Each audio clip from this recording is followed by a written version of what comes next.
Nakikipag-ugnayan po tayo sa ating mga kasundaluhan para po mapadala po natin sa Bungaw, sa fire victims po, ang ating mga relief goods. Kasama po dito yung 1,000 na family food packs, 1,000 na dignity kits, water kits, sleeping kits.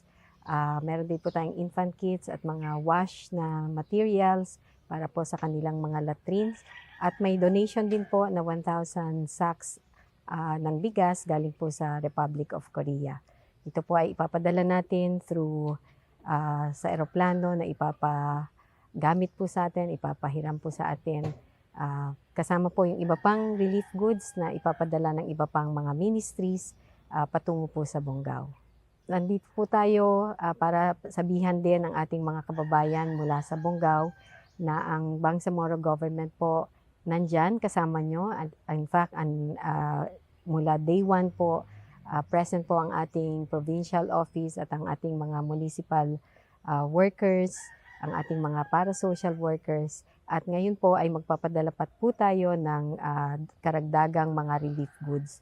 So hindi po tayo nagpapabaya, tayo po ay agad-agad natutulong sa kanila.